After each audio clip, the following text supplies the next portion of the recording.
ఎక్కడ ఉన్నాడు తాతయ్య? ఆహా, ఇది తాతనా? Okay okay. నో నో, అదేం తెచ్చుకుంటావు? అదేం చేస్తావు నువ్వు?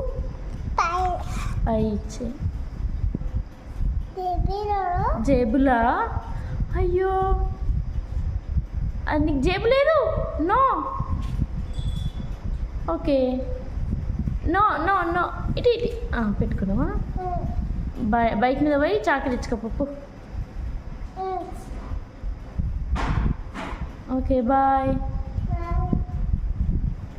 పాచి పాచి ధ్రువ పాచి నాకి చినిగిపోతుంది. నో నో, సరే అయితే.